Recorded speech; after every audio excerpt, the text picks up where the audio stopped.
this is my theory on this whole, lack of diversity thing. The decision makers haven't done a good enough job to show ethnic diversity covers. I've kind of realized that how I can kind of break into the acting world is typically wearing little clothing. You said it's more important to eat certain kinds of foods that are organic than others. Right.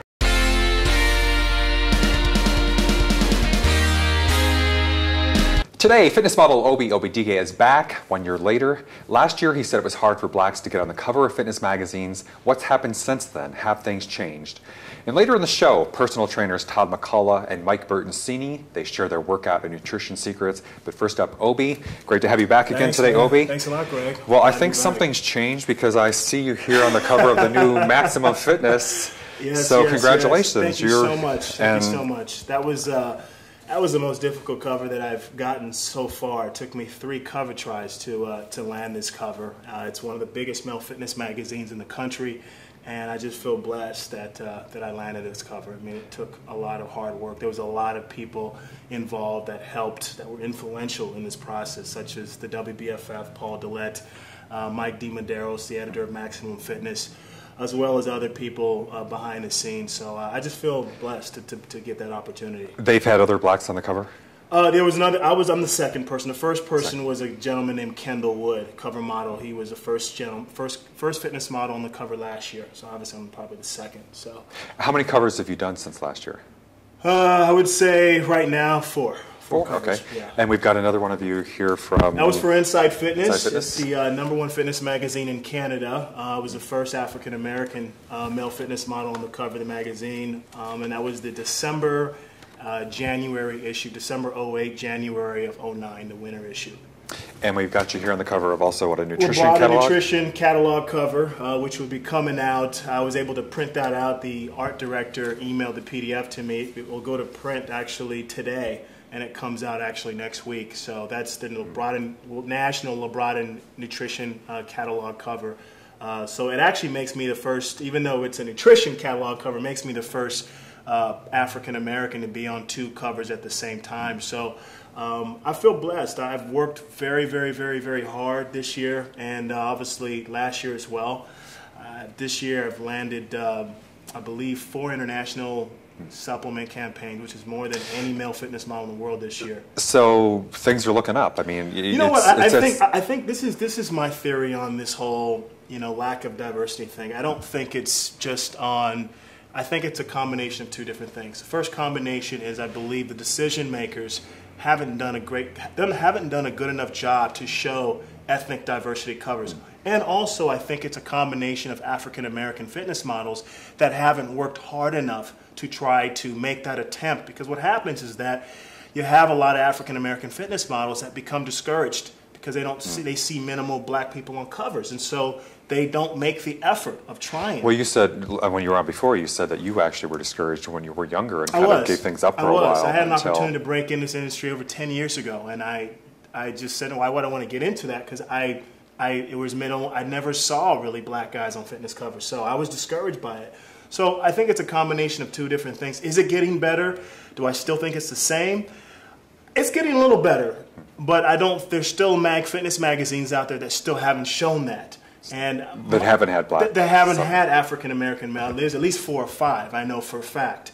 So my goal, I guess I've been an advocate on someone that's trying really, really hard to use my influence to help influence more ethnicities on fitness covers. Not only blacks, but Asians, Hispanics, because it's not only African American, it's Asians. So, I'm kind of putting you on the spot here, but do you know percentage-wise? I mean, let's say in the past year, minorities, not just black, but Asian, Hispanic, whatever. I really couldn't give you an accurate statistic, honestly. As far as African Americans in 2008, fitness-wise, I'd probably say 3.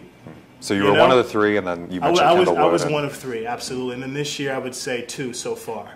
And I go to stores like everyone else. I pick up fitness magazines. I get inspired by everybody that's on a cover of a magazine. So I pay attention to that stuff.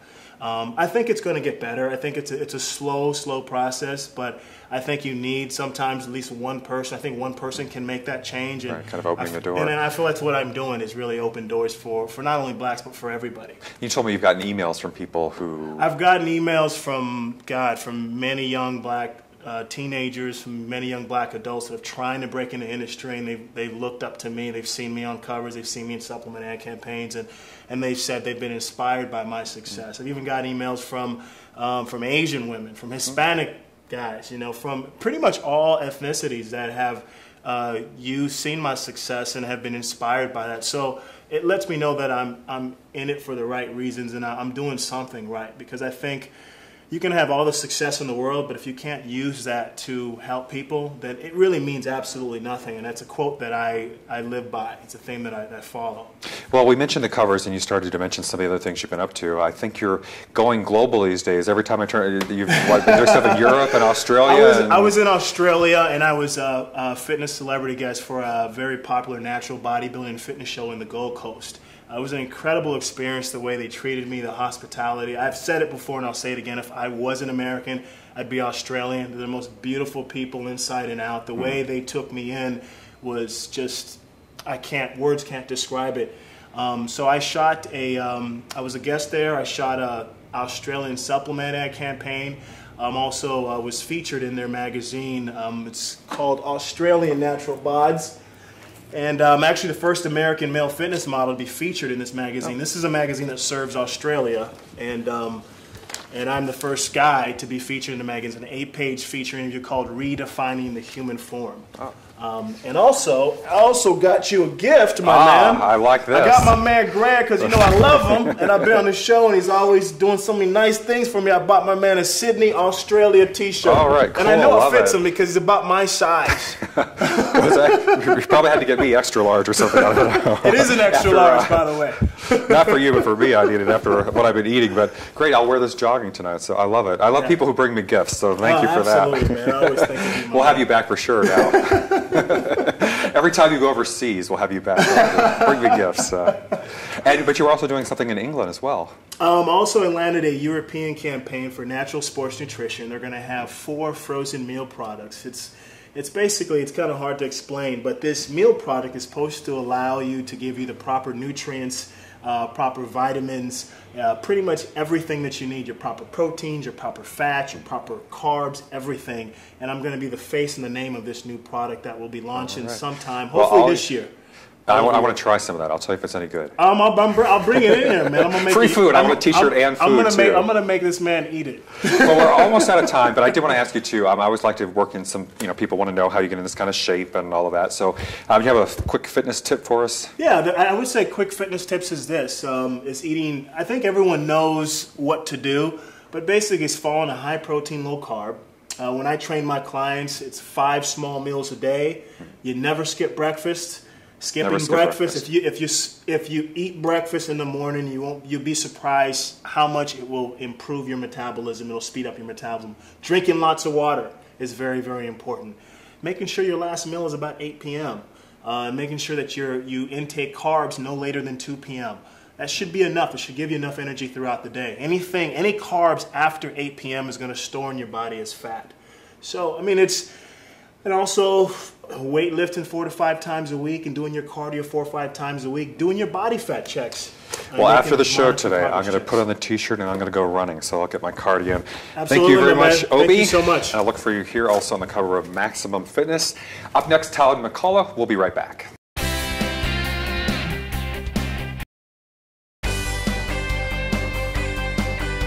And we are back, and joining me now is Todd Mccullough, a personal trainer from Florida who just moved to LA recently. He was on the show a few weeks ago, did a swimwear modeling shoot. He's back today. A little more clothes on. A little more clothes. Nice. Although I think you had less on when you did the acting thing recently. Yeah, there was. We were conservative. We had you wear too much. Right. I've kind of realized that how I can kind of break into the acting world is typically wearing little clothing. The movie Date Night with actually starring Tina Fey, I was able to do like a featured extra role there, but pretty much got the role and was wearing I guess you could say about as little clothing as you can. Had the hair jet all silver, eyebrows silver, and was playing Poseidon, the Greek god. Oh, the Greek god. The Greek god. Wow. Yeah. And so you thought See, we're more conservative. I mean, you thought that Brazilian swimwear was out there, and then you go, yeah, it helped prepare me for the movie. It really did. I mean, coming from North Florida, you can't quite walk around with that. Well, you know, yet, they're lucky. You're lucky because they're doing a lot of nudity in the movies today. You're lucky, like, wasn't full frontal or something. So that, you know, that would have been interesting for sure. Would you have done it? You know, I'd have to talk to my mom about that, and I'm gonna say Mama says probably not. Oh, probably not. Okay. Yeah. So you still got that wholesome Floridian in you, huh? You haven't been in LA long enough. I haven't been here long enough yet. I haven't been here a year, so we'll see. Give him a year, he'll be done. Yeah, a year will be doing full blown. We'll look at that on the internet. So, but you were a linebacker in college in Florida. Kind of a childhood dream of mine growing up in a small town in North Florida. My dad used to take me to all the Florida football games. Sometimes we just went down to the tailgate and cook out. Sometimes we actually had tickets. And, you know, it's kind of a childhood dream to go up there one day. And I watched the Danny Warfels of the world, the Shane Matthews, and it was my goal and dream to play college football at Florida, and was, you know, blessed and fortunate enough to be able to do that. And you're what, in good linebacker fashion, you're what, 6'4" or 5"? 6'4", too thin, can't run. Bad knees, bad shoulder, but figured out a way to, you know, get on the field and play a little bit overseas, and got to see some of the world. So where'd you play overseas? Went over to Bergamo, Italy. Oh. So it's a town about 40 miles from Milan. Sure. Did you like it? Loved it. You know, the Italian culture is just amazing. Great food. You know, people there have a lot of fun. They're a little better at soccer than they are at football, but it was a lot of fun. Well, I wonder what work in some of your fitness tips or workout tips. And you know, Obi had mentioned breakfast. I know you said you're big on breakfast. Yeah, just listening to what Obi was saying, it was he hit it right on the head. You know, I think that, you know, if you look at a lot of the guys that are pretty successful in this, how they take care of their bodies is, you know, first thing they start off by having, you know, just getting their metabolism going. It doesn't have to be a big heavy breakfast. You know, you don't have to go kill it. You know, the triple stacked pancakes at IHOP with the sausage on top. But, you know, just get some... Sounds kind of good, actually. It actually sounds pretty good. It's probably what Dad and Mom will be having for me in about 2 weeks, so I don't know how I'm going to handle that. But just some fruit, something light to get the metabolism going. And what happens is a lot of times people, they try to starve themselves throughout the day. And just, I'm going to skip this meal, I'm going to skip this meal. And what happens, kind of what Obi mentioned, is that late at night, then they stack it in late at night and try to catch up. And then you go to sleep and, you know, you're just storing all that extra fat. So get your day going. Especially living here in Southern California, there's no excuse why we can't be outside more. Even if it's just to go for a simple hike, walk your dog. I do a lot of like circuit training outside. I think you just burn a lot more calories that way. I enjoy it out there. Oh, I have inside information. I know you, speaking of outside, you just had a 90-pound pig on the beach. Yeah. How does that fit into diet? Well, every now and then you've got to, like I said, the third tip is enjoy life as well. You know, I'm not into counting your calories every day. There's a little loophole there, I think. Yeah, I guess if you're going to cheat early in the day. That's my thing. If you're going to eat a 90-pound pig, do it with good friends and good times. But you had the pig late at night, though. You didn't have it in the morning. Well, I was also running in the morning, so you got to make up for it. That was my justification. If I run in the morning and then run the next early morning, I can get it out. That's kind of my justification. How much of the 90-pound pig did you eat? I only ate 2 sandwiches. But during the day, I was eating fruit and bananas and that type of stuff while my friends were having potato chips and baked beans and all that good stuff. So I had a little bit of discipline that day, but I'm not going to lie, I did throw the Sweet Baby Ray's barbecue sauce on there and make a nice sandwich. There's another secret. So, but you like getting out there in the outdoors, and you were running on the beach and everything? I love, you know, I do a lot of my workouts out at the beach. I go to Muscle Beach. I do the steps in Santa Monica. You do the steps in Santa Monica? Yeah, I do those. And a lot of my clients, I train out at their homes or in parks. And it's just, you know, some of the things they really enjoy is like, gosh, I haven't been out. This is my only time in the day to get outside. If this is 30 minutes, everyone can take 30 minutes during the day with this, you know, in the evenings from work, or lunch break, and just go for a walk outside, just especially here in Southern California. I mean, you guys really don't realize how good you have. If you're up in Detroit, you might want to stay inside and go to the gym. You're from gym. Florida, though. Florida is great, but it's humid. Really humid in Florida. So you walk outside and you're sweating like crazy. Here in California, it's a nice breeze, and I'm telling you, you really don't realize how good you have here. Well, we mentioned, you know, your father owned a gym or was into fitness, so you started working out at a young age. Yeah, my father owned a gym when I was a kid. So, you know, while most kids are learning, you know, how to tie their shoes, I could probably do a perfect dumbbell incline press, you know, at like 5 years old, 6 years old. 5 years old you were working out? Oh, yeah, well, a little light dumbbells, but my dad had me in the gym all the time working out. You know, if you're running, just like you said, if you're running a business, you're at that business all day. So that's how we spend time together, was at the gym. and I'd watch and see how he would train his clients and gym members there, and just really took on a lot. And then I was able to go to Florida and got trained by Rob Glass and Mickey Marotti, two of the top strength coaches in the world at Florida. And really was able to take that and what I learned from my father and just help my clients with it today. And I really enjoy doing that. Well, I thought it was interesting when you mentioned those starting out at a young age, because Christian Boving's been on the show before a couple of times, and he mentioned, though, well, he's not short, he's like 6 or 6'1", but he felt that compared to his brothers who were like 6'8" or something, or one of them, he thought that people have said that if you start out working out too young, that it can stunt your growth. Obviously, it didn't seem to stunt your growth. My dad was very, very careful in how he did it. We didn't do any type of heavy lifting on weights. I do believe, I see that a lot of times where some parents push their kids too soon. They start loading on heavy weights and squats. He wouldn't let me touch any of that stuff until I got in high school as far as heavy weights. Everything was natural body weight, push-up, how do you do a push-up, how do you do a body weight squat, how do you do lunges. Just taking your own body weight. I mean, kids nowadays are inside playing video games all day. Right. And I think that there's on the computer or there's a balance there of getting your kid out, teaching him some fitness, teaching him how to take care of his body, and then there's also an extreme where you're pushing them too hard. And I think my father did a great job of kind of right there in that balance. So he didn't stunt your growth. How tall was your father? He's about 6'1". Oh, okay. So I've got some good genes on mom's side too, I guess, on the height flies. But you've seen that, though, with other people, where you think that if they work out too much when they're younger? You see a lot of injuries, a lot of kids. More than anything, they get burnt out. Is that they've got some, say a parent that's very overbearing, and they train them all the time. My father always just made it fun. It was always something that we could do together. It was kind of like our kind of, some people go fishing, some people do this. My father was he'd come home from work, I'd come from school, and let's work out. Well, what most people do is sit around and watch TV. So it's good that your bonding was in the gym instead of in front of the TV. The other thing, I mentioned Christian Boving, and we're running out of time here, but I want to ask you quickly, since you also were involved in sports in college, we've had kind of a running theme on the show about steroids. Any thoughts on steroids? I never would have asked somebody this before, but have you ever used steroids? No, would you use steroids? And what would you say to people I haven't.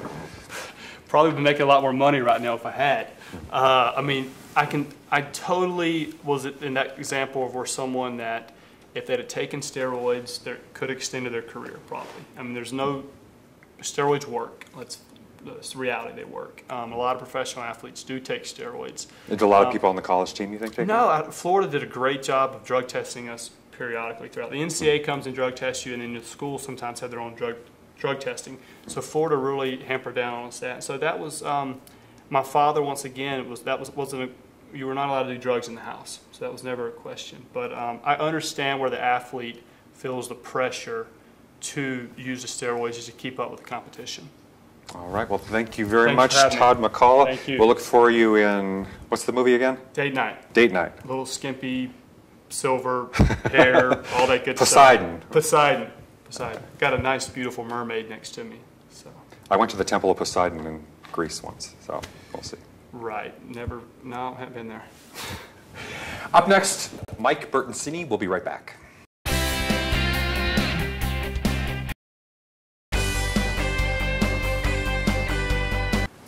And we are back. Joining me now is Mike Bertoncini, a personal trainer from New York who just moved to LA. Great to have you here today, Mike. Good to be here.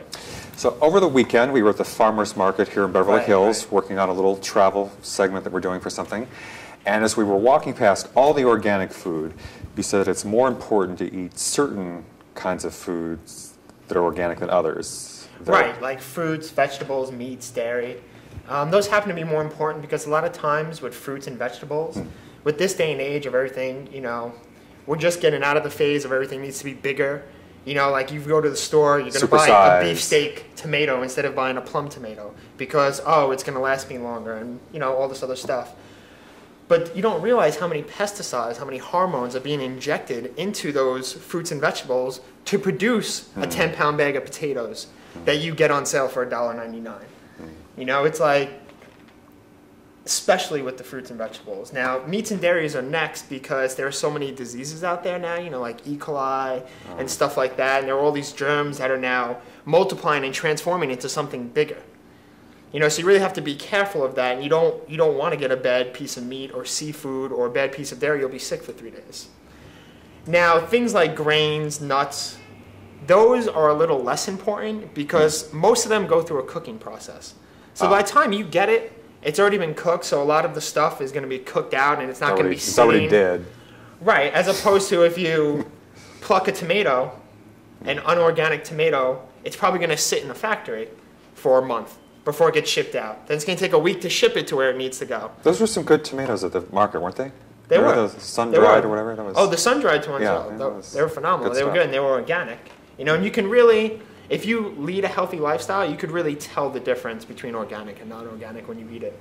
But but I think one reason, though, your point in saying that you know, that if you have to choose certain things, is that it's not necessarily cheap. Or I mean, you can spend a lot on. Right, but it's partially because of the economy. You know, it's hard to buy everything organic, and to find everything organic that you want to eat. Right. You know, and for a lot of people, the reason why most diets don't work is because you try to go from all fried foods to all steamed foods. And your body goes, whoa, whoa, whoa, what's going on here? You know, this is a really big change that's going on. You didn't let me adjust. You just kind of cut me off. You know, and then people fall off from that and they go back. Baby steps. Right, so you need baby steps. Ease into organic. Right, ease into organic and start to find out what you can taste the difference in so that you realize that it's working. And that's when the mind state starts to change. Like, okay, maybe I should buy this organic. And it's like a domino effect. Do you eat everything organic or yourself? I try to eat as much as I can organic. You know, like I said, with the economy, it can be hard sometimes. There are things you want to buy that you can't. But I try to keep organic as much as possible. Well, I know you also have a philosophy for shopping as well. Right. My philosophy is that you should really be going every 3 to 4 days. So you should hit the grocery store at least twice a week. Now, a lot of people say, well, you know, I have a job, or I have 2 jobs, or, you know, 60, 70 out of my weeks are filled. But you know what? You're not going to get out of your diet unless you put into it. Yeah, I thought when you were telling me that, I thought it was interesting because you said you should be thinking about it or planning it and all of this, because I always feel like, you know, you should think about food as little as possible or not be focused on it or dwelling on it. But you say, but actually just the opposite. You should think about it all the time. I mean, you should think about it as much as your brain takes you there. You should let your brain be as natural as possible. Your brain's going to think about food every 2 to 3 hours, whether you like it or not. Whether you say you don't eat breakfast and that you're not hungry, you may not be hungry, but your body and your mind are hungry. They need that stuff. They need those nutrients in order to function. Your cells need those nutrients in order to function. And so you yourself, you actually go 2 or 3 times? I eat 5-6 times a day. 5 or 6 times a day? I eat a breakfast, usually like oatmeal. You know, I get my carbs in. I wait 2.5 hours, I eat a meal. Then I wait 3 hours, and I have like a protein snack. And then I wait 2.5 hours, I have another meal. And then I wait 3 hours and have another protein snack, and then 2.5 hours. And how often do you go to the grocery store during the week? I go to the grocery store twice a week. Twice a week, okay. Now, what I would suggest to most people who say they don't have time, you know, they have a family or they have 2 jobs or however they're surviving right now, go to the store on your 1 day off, you know, and spend a good amount of time there. Look at the ingredients. Look at the different products. Don't just go, all right, this looks healthy. Look into the next product next to it. Is this healthy? What did I used to eat, and how is that not healthy compared to what I'm eating now? By doing that, you are setting yourself up to think healthy during the week when you're not at the grocery store. Now, I would say the other time you go and get something that you really enjoy. You know, I believe your last guest had said, you know, his 3rd rule is to enjoy life, and you have to do that. You know, and that's part of the diet, enjoy life. Take that 2nd day, even if you're just there for 5-10 minutes, you'll get used to going there. And you'll start picking up fruits and vegetables, and you'll start seeing things on sale. Like, you know what? I'm ready to go to the store right now. Let's go. In fact, as soon as we're done, I'm headed out, getting some food. I am going to put on that shirt and go jogging too, but yeah. I'll get my fruits and vegetables from I mean, for someone like me, you know, a personal trainer, I jog to the store, and that's kind of my way of exercise. You know, especially in a great place like California. You know, you have weather, great weather. 80 to 90% of the time. There's That's no right. reason Don't why take you the can't be car to the outside. grocery store. Jog or walk to the grocery store. Exactly. I mean, that's kind of, I learned that from New York. You know, I was a big transit rider in New York, but I also learned that the best way to get around is to jog. So I know you have some thoughts on the food pyramid as well. Food pyramid is a great place to start. They've really revamped it over the past couple of years. It's no longer a bottom, middle, top type of thing. Now it's divided into little sections, vertically instead of horizontally, which I think visually gives you a better idea about how everything is just as important, and there is no, your grains are the base now. Everything's just as important, but certain things need to be moderated a little more. So what are the categories these days? There's breads, grains, rice, pasta, that's one. You have your dairies, cheese, milk, which also soy milk is included in that, which is a great alternative. If you can't buy organic milk, most soy milks are actually organic. So that's a good alternative. And they're usually a little cheaper than the organic cow milk. Then you have beans and oils and fats, and you have meats. I believe there's 6 categories now. 6 categories. And how individualized is it now? I mean, is very specific, and they give you a very specific of what you need every day. They have calculators on there, and like I said, it's a great place to start, but it's only a place to start. Because I saw you could put in gender and age and weight, and I think activity level, and that's not the only. That's not the end-all pyramid.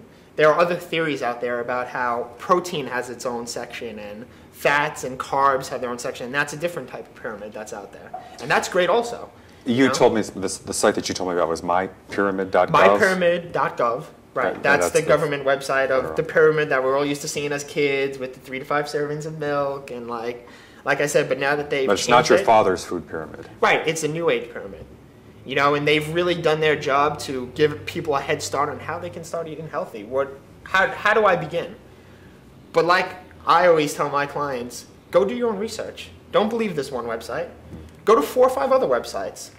Not only because you'll get more information, but also because you're training your brain to think healthy. And by doing that, in consequence, all your thoughts are going to be healthy. You're going to want to eat healthy. It's not just going to be, I have to do it to lose weight. It's going to be, I want to do this.